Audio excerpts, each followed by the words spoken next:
And welcome back to my YouTube channel. मेरा नाम है शुभम और हमने अपने पिछले मैनेजमेंट अकाउंटिंग के लेक्चर के अंदर यूनिट 3 का पहला टॉपिक स्टार्ट किया था। कंटेम्परेरी इश्यूज के जो वैल्यू चेन एनालिसिस है उसके बारे में समझा था, उसका मीनिंग जाना था, ऑब्जेक्टिव क्या होते हैं वैल्यू चेन एनालिसिस के वो समझे थे, कितने तरह के होते हैं वो देखे थे।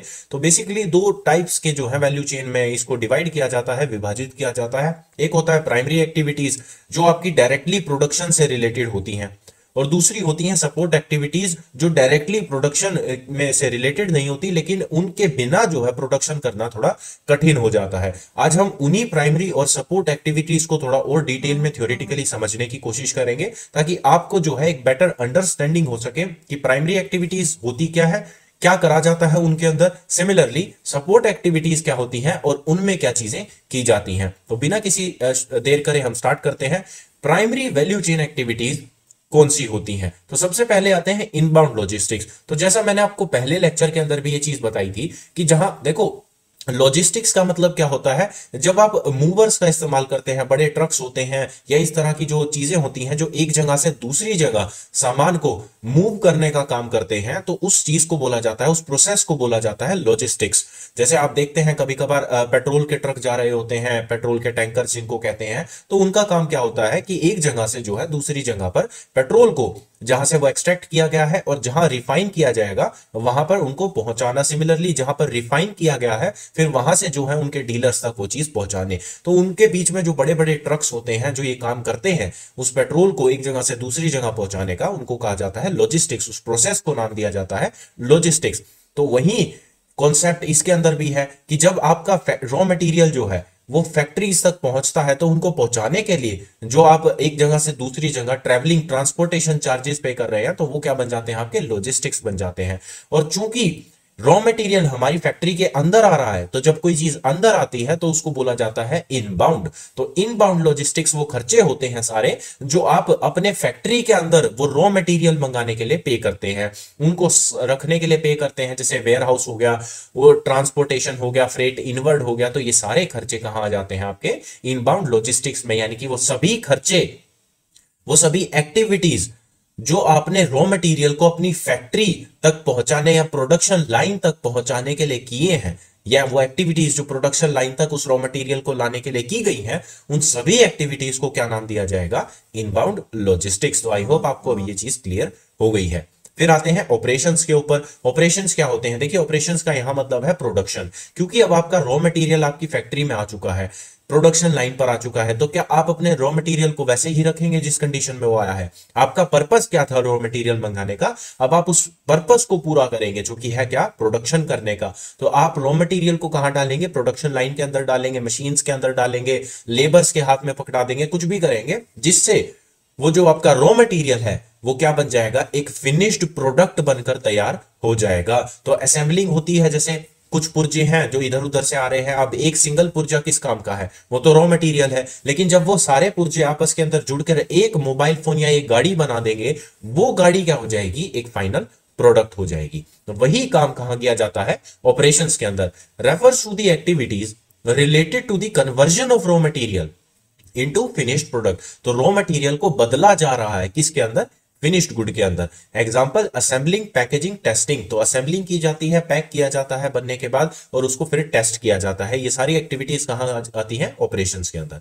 फिर आते हैं आउटबाउंड लॉजिस्टिक्स में। यानी कि देखिए जब हमारे फैक्ट्री के अंदर आ रहा था तो इनबाउंड लॉजिस्टिक्स था, और लॉजिस्टिक्स का मतलब होता है ट्रांसपोर्टेशन। अभी हमारी फैक्ट्री से फिनिश्ड गुड बन के जा रहा है, कहां जा रहा है? हो सकता है पहले वेयर हाउस में जाए, उसके बाद फिर वो जो है डीलर्स के पास जाए, फिर डीलर्स के पास जाने के बाद वो किसी और, जैसे होलसेलर डीलर होते हैं, तो होलसेल डीलर्स के पास जाने के बाद वो रिटेलर्स तक जाए। तो ये सारा प्रोसेस यानी फैक्ट्री से बाहर भेजने का, कहां बाहर भेजने का? ताकि वो अपने एंड कंज्यूमर्स तक पहुंच सके। वो सारा ट्रांसपोर्टेशन, वो सारा रीलोकेशन, यानी कि फैक्ट्री से उठा के उनको एंड कंज्यूमर्स के हाथों में देना, ये काम आउटबाउंड लॉजिस्टिक्स एक्टिविटीज में किए जाते हैं। Refers to the activity related to the delivery of finished goods. Activities included in outbound logistics are warehousing of finished good, transportation and order processing. तो मैंने आपको ये बता दिया है कि आउटबाउंड लॉजिस्टिक्स में फैक्ट्री से सामान बाहर भेजा जाता है ताकि वो फाइनली जो उनके कंज्यूमर्स हैं जिनके लिए वो बनाया गया है उनके हाथों में पहुंचाया जा सके। उसके बाद आते हैं मार्केटिंग एंड सेल। अब देखिए आपने प्रोडक्ट बना लिया, प्रोडक्ट जो है रिटेलर्स या डीलर्स के पास पहुंच गया, लेकिन लोगों को जब तक ये बात नहीं पता होगी कि आपका प्रोडक्ट मार्केट में अवेलेबल है, वो खरीदेंगे कैसे उस प्रोडक्ट को।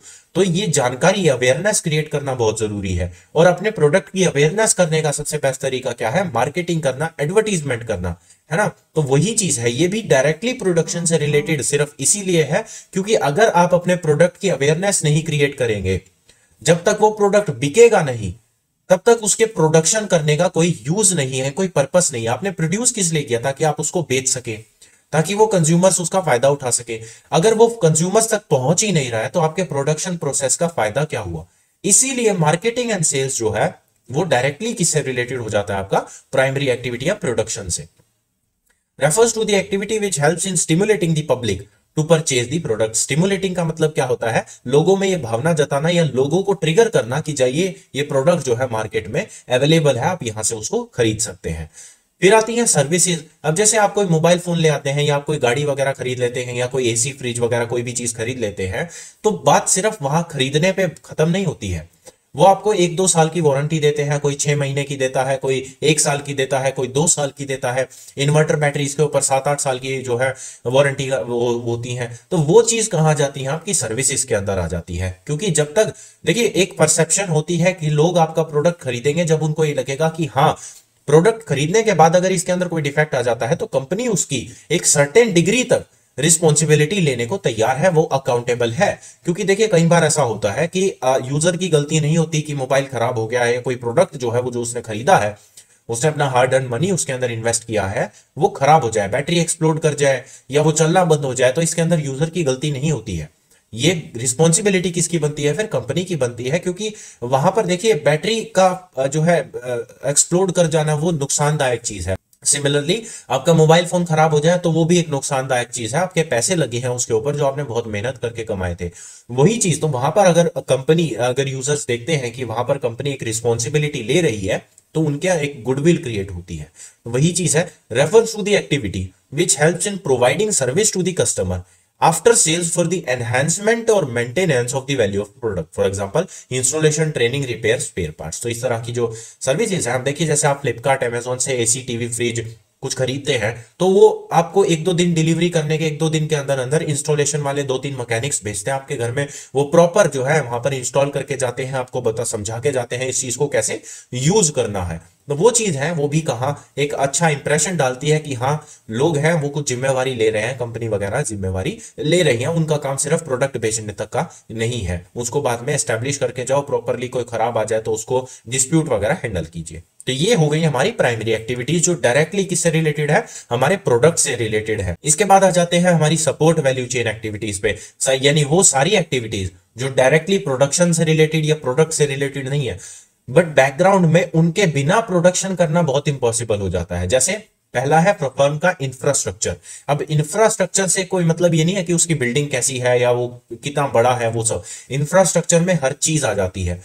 फर्म के अंदर फाइनेंशियल कैपेसिटी कैसी है, पैसा कितना है, उसका जो मैनेजमेंट का स्ट्रक्चर है वो कितना अच्छा है, एम्प्लॉइज आपस में कितने अच्छे से बात करते हैं, कोऑर्डिनेशन कैसी है, मैनेजमेंट अपने सबऑर्डिनेट्स को किस तरह ट्रीट करती है, एम्प्लॉइज किस तरह वहां पर काम करते हैं। तो वो सारी चीजें कहाँ जाती हैं? आपकी इंफ्रास्ट्रक्चर के अंदर आ जाती हैं कि ओवरऑल कंपनी का एक रिव्यू जो है वो किस तरह का है, उसका लीगल फ्रेमवर्क कैसा है, उसके फाइनेंशियल कैपेसिटी कैसी है, उसका जो क्या नाम है ऑर्गेनाइजेशन का स्ट्रक्चर है वो कैसा है। ये सारी चीजें आ जाती हैं आपको इंफ्रास्ट्रक्चर में। इससे क्या इंश्योर किया जाता है कि आपकी ऑर्गेनाइजेशन के अंदर जो रिसोर्सेज हैं उनका यूटिलाइजेशन अच्छे तरीके से किया जा रहा है, कोई वेस्टेज जो है वो नहीं हो रही है। उसके बाद आते हैं ह्यूमन रिसोर्स मैनेजमेंट के ऊपर। तो ह्यूमन रिसोर्स मैनेजमेंट हमने अपने सेमेस्टर 1 के अंदर भी accounting standard and financial reporting के सब्जेक्ट में थोड़ा सा एस्पेक्ट उसका पढ़ा था कि कुछ जो ऑर्गेनाइजेशन है वो अपने एम्प्लॉइज को, अपने ह्यूमन रिसोर्सेज को किस तरह से कैपिटलाइज करती हैं, उनको एक एक्सपेंस ट्रीट ना करके उनको अपना एसेट ट्रीट करना है, उनको अपना जो है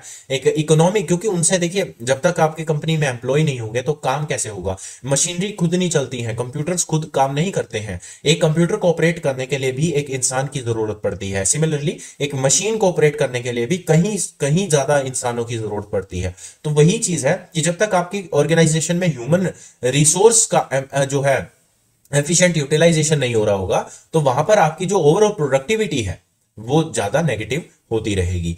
it deals with the issues related to human factor in the firm, starts from recruitment and never ends. It includes recruitment, selection, training, motivation. तो सबसे पहले रिक्रूटमेंट होती है, जब आप जो एम्प्लॉइज हैं उनको रिक्रूट करते हैं, भर्ती करते हैं।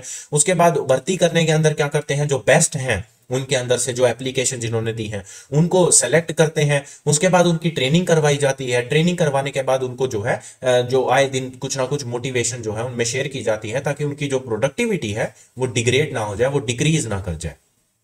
उसके बाद आते हैं टेक्नोलॉजी डेवलपमेंट के ऊपर। It plays a crucial role for value added activities to gain competitive advantage through cost control, cost reduction. देखिए क्या होता है, जब पहले गाड़ियां जो है या पहले मोबाइल फोन्स जो है वो एक एक पार्ट जो है हाथ से असेंबल किया जाता था, तो वहां पर गलती होने के चांसेस बहुत ज्यादा होते थे।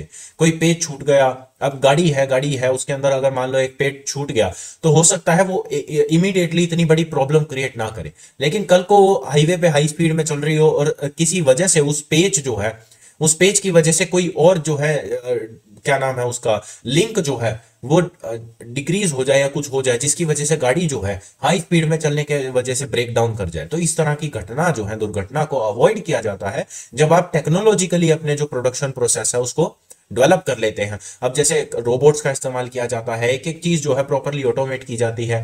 पहले पेंट जॉब जो है गाड़ियों पे वो कौन करते थे, इंसान करते थे, तो वहां पर कोई ना कोई पैच जो है ऊपर नीचे हो जाते थे, कभी किसी का जो है कॉन्ट्रास्ट कम है, कभी किसी का कुछ, लेकिन अब वही काम रोबोट्स करते हैं। टेक्नोलॉजी जैसे जैसे बढ़ती गई वही काम रोबोट्स ने करने लगे, तो अब वो सिंगल कोटिंग के अंदर पूरी गाड़ी का एक फ्रेम जो है वो पेंट कर देते हैं, तो उनसे डिफेक्ट्स जो है यानी कि जो वो टोनल शिफ्ट होती है कलर्स के अंदर वो डिक्रीज कर जाती है। अब पूरी गाड़ी आपको एक जैसे उसके अंदर कहीं पे भी एक छोटा भी पैच जो है आपको ऐसा दिखाई नहीं देगा कि ये डिफरेंट कलर से हुआ है, कुछ हुआ है, वो बिल्कुल एकदम यूनिटी उसके अंदर आपको दिखाई देगी। तो वो चीज कहां से आती है, टेक्नोलॉजिकल डेवलपमेंट से।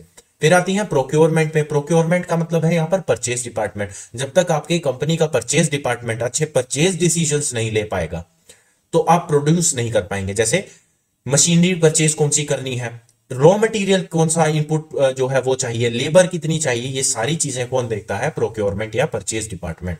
वही चीज यहाँ कही है, it refers to the purchase of inputs, machinery, equipments related to office laboratory so as to assist various value added activities. अब इनमें से अगर एक भी चीज रॉ मटेरियल कम स्टैंडर्ड का अगर आपने खरीद लिया तो उससे अल्टीमेट इंपैक्ट क्या होगा, आपका प्रोडक्शन जो अल्टीमेट प्रोडक्ट जो है वो गलत क्वालिटी का प्रोड्यूस हो जाएगा या सब स्टैंडर्ड क्वालिटी का प्रोड्यूस हो जाएगा, फिर वो मार्केट में जाने के बाद वहां पर डिस्प्यूट्स क्रिएट करेगा। तो ये आपका ओवरऑल क्या बन जाता है, सपोर्ट प्राइमरी और सपोर्ट एक्टिविटीज किसकी, वैल्यू चेन एनालिसिस की। तो आई होप आपको ये दो टॉपिक जो है वो अच्छे से क्लियर हो गए हैं। इसके अंदर भी कोई डाउट है तो प्लीज कमेंट सेक्शन में पूछते रहिएगा।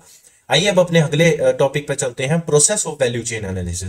कि वैल्यू चेन एनालिसिस करने का तरीके क्या क्या है, किस तरह से वैल्यू चेन एनालिसिस को किया जा सकता है। तो कुछ अलग अलग तरीके हैं, हमारे सिलेबस के अंदर 3 तरीके हैं। सबसे पहला इंटरनल कॉस्ट आ जाता है, दूसरा डिफरेंशिएशन एनालिसिस आ जाता है और तीसरा एक और तरीका है। तो आइए इनको एक एक करके पढ़ते हैं कि इंटरनल कॉस्ट एनालिसिस में क्या किया जाएगा। तो जैसे नाम इसका समझ में आ रहा है इंटरनल कॉस्ट, तो कहीं ना कहीं ऑर्गेनाइजेशन के अंदर जो कॉस्ट इनकर की जा रही है ये उससे रिलेटेड है, उसके बेसिस के ऊपर वैल्यू चेन एनालिसिस की जाएगी। तो ये पढ़ते हैं क्या लिखा है इसके अंदर, identification of firms primary and support activities. तो इंटरनल कॉस्ट एनालिसिस का सबसे पहला प्रोसेस क्या बनता है कि आप आइडेंटिफाई कीजिए कि आपकी फर्म है, जो ऑर्गेनाइजेशन है, उसके अंदर प्राइमरी और सपोर्ट एक्टिविटीज कौन सी है। सबसे पहले तो यही काम कीजिए। उसके बाद क्या करना है, determination of proportion of each activity in the total cost. अब ये देखो, जब आपने ये देख लिया कि प्राइमरी कौन सी है, सपोर्ट कौन सी है, तो ये देखो कि कौन सी एक्टिविटीज टोटल कॉस्ट में कितना ज्यादा पार्ट प्ले कर रही है, यानी कौन सी एक्टिविटी सबसे ज्यादा कॉस्ट इनकर कर रही है, कौन सी एक्टिविटी सबसे कम कॉस्ट इनकर कर रही है। तो मान लीजिए आपकी टोटल कॉस्ट है 100 रुपए। अब उसके अंदर से जब आप प्राइमरी एक्टिविटीज की बात करें तो प्राइमरी एक्टिविटीज के अंदर मान लीजिए इनबाउंड लॉजिस्टिक्स के ऊपर 10 रुपए लग रहे हैं, अब प्रोडक्शन के ऊपर आपके 25-30 रुपए लग रहे हैं। सिमिलरली आपका जो आउटबाउंड लॉजिस्टिक्स है उसके ऊपर 15 रुपए लग रहे हैं, मार्केटिंग एंड सेल्स के ऊपर और 20 रुपए लग रहे हैं, और फिर सर्विस के ऊपर 5-10 रुपए लग रहे हैं। तो आपको ये आइडेंटिफाई करना है। अब इससे क्या पता चला, सबसे ज्यादा पैसा कहां लग रहा है, प्रोडक्शन के ऊपर लग रहा है। तो ये चीज आपको आइडेंटिफाई करनी है कि पैसा, सबसे पहले एक्टिविटीज आइडेंटिफाई करो, प्राइमरी कौन सी है, सेकेंडरी कौन सी है, ये सपोर्ट कौन सी है। अब ये देखो कि कौन सी एक्टिविटी सबसे ज्यादा कॉस्ट इनकर करवा रही है। फिर देखो identification of various cost drivers related to each activity. अब जो एक्टिविटी है, हमने ये देखा कि इस एक्टिविटी में सबसे ज्यादा पैसा लग रहा है, सबसे ज्यादा खर्चा हो रहा है।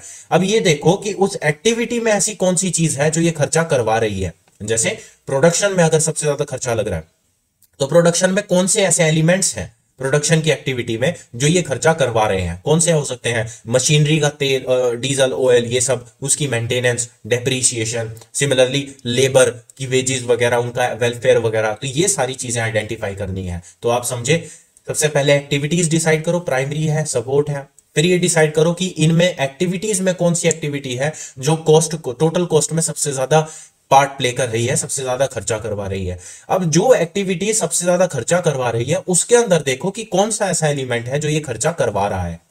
उसके बाद क्या है? Identification of linkages between various activities. अब जो अलग अलग एक्टिविटीज आपने डिसाइड करी है, इनबाउंड लॉजिस्टिक, ये प्रोडक्शन वगैरह, इन सब के बीच में लिंक्स क्रिएट करो कि आपस में किस तरह जुड़ी हैं, जुड़ी कैसे हैं। रॉ मटेरियल नहीं आएगा तो प्रोडक्शन लाइन में क्या जाएगा, प्रोडक्शन लाइन के अंदर रॉ मटेरियल नहीं जाएगा तो फिनिश्ड गुड क्या बनेगा, फिनिश्ड गुड नहीं बनेगा तो आउटबाउंड लॉजिस्टिक्स क्या करोगे, आउटबाउंड लॉजिस्टिक्स नहीं होंगे तो मार्केट में प्रोडक्ट कैसे जाएगा, प्रोडक्ट नहीं जाएगा तो लोग खरीदेंगे क्या। तो इस तरह से लिंक्स क्रिएट किए जाते हैं ताकि समझा जा सके कौन सी एक्टिविटी किस एक्टिविटीज के साथ ज्यादा अच्छे से काम कर रही है।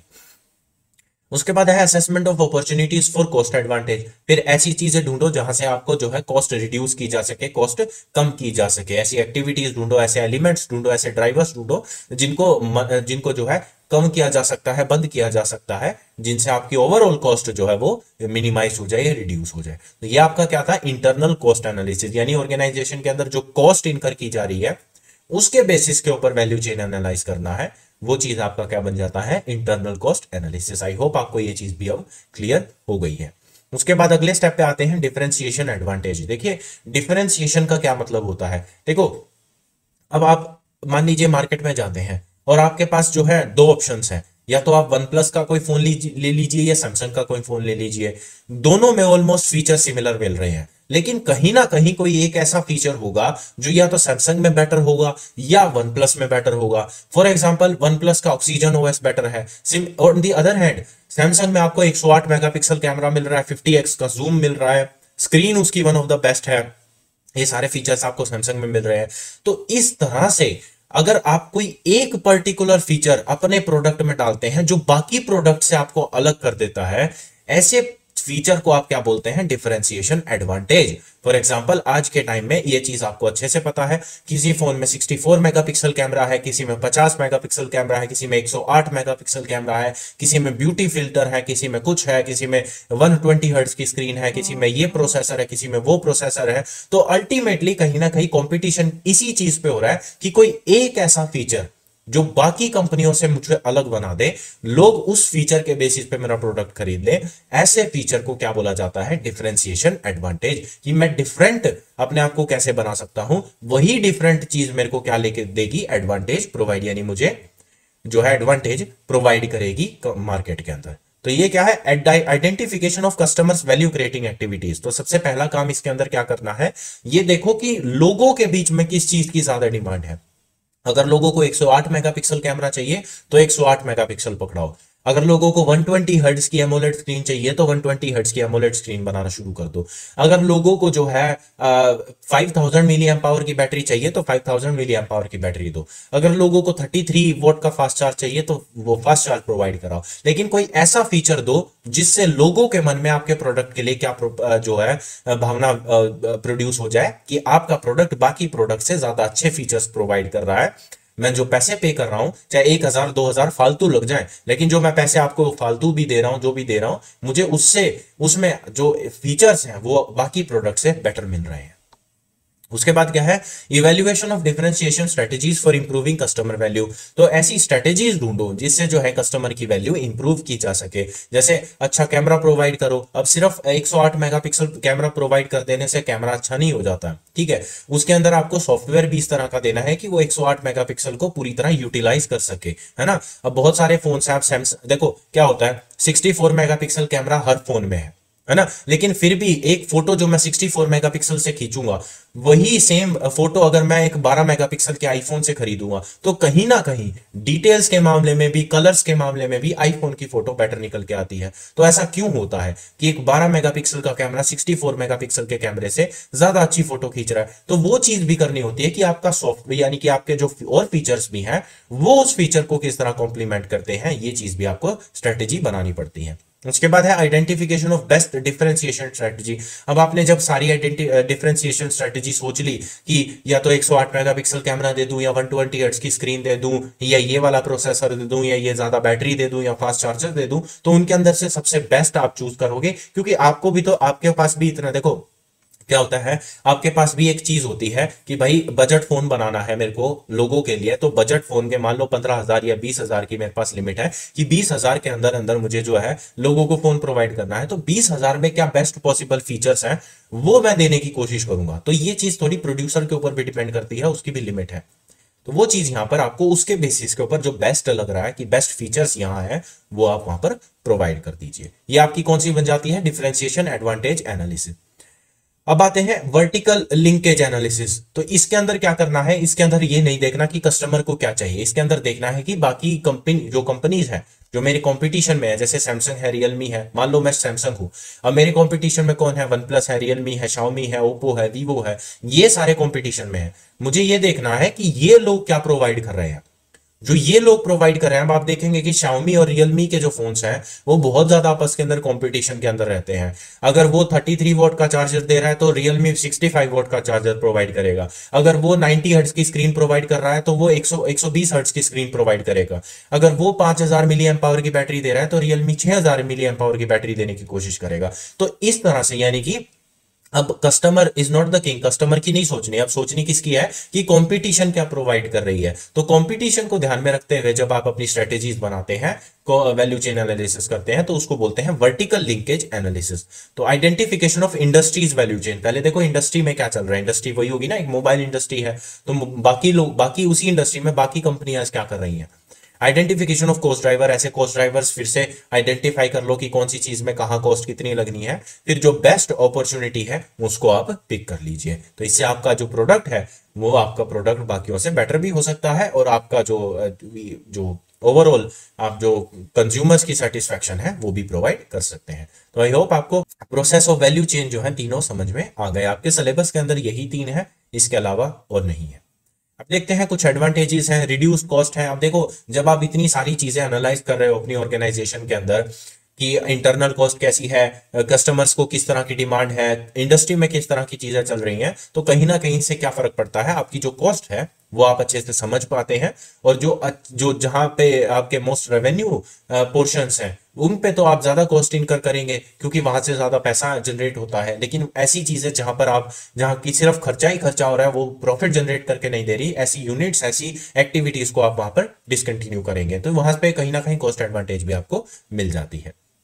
आइडेंटिफिकेशन ऑफ कोर कॉम्पिटेंसीज, वही बात है, आप जब इतनी चीजें समझ रहे हैं अपनी ऑर्गेनाइजेशन के बारे में, तो कहीं ना कहीं आपको जो है अपनी स्ट्रेंथ और वीकनेस भी पता चल जाती है कि मेरी स्ट्रेंथ क्या है मेरी ऑर्गेनाइजेशन की, क्या मैं बेस्ट प्रोड्यूस कर सकता हूं, तो मैं उन एक्टिविटीज के ऊपर जो मैं बेस्ट कर सकता हूं उनके ऊपर ज्यादा फोकस रखूंगा, और ऐसी एक्टिविटीज जो मेरे वीक पॉइंट्स हैं उनको मैं क्या कर दूंगा, बंद कर दूंगा। फिर डिफरेंशिएशन आ जाती है, तो वो हमने पढ़ लिया डिफरेंशिएशन कैसे बनाई जाती है। तो ये क्या हो जाती है, एडवांटेजेस किसकी, वैल्यू चेन एनालिसिस की। तो आई होप आपको ये भी चीजें समझ में आ रही हैं।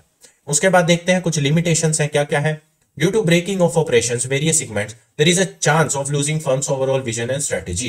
तो ये चीजें तो हर जगह देखने को मिलती हैं कि आप जब एक कंपटीशन में आ जाते हैं तो फिर आप अपनी जो एक विजन लेके आते हैं ना इंडस्ट्री के अंदर कि मैं अच्छा प्रोडक्ट डिलीवर करूंगा, वो विजन कहीं ना कहीं खो जाता है क्योंकि आप कंपटीशन के अंदर सस्टेन करना शुरू कर देते हैं। वो रिस्क जो है आपको मजबूर कर देती है कि विजन जो है वो बाद में देख लेंगे कभी, अभी फिलहाल सबसे इंपॉर्टेंट चीज है प्रॉफिट मेकिंग। तो आप प्रॉफिट मेकिंग को अपना वो बना लेते हैं इमीडिएट टारगेट, और आपका जो असली विजन था वो कहीं ना कहीं इस भीड़ में खो जाता है।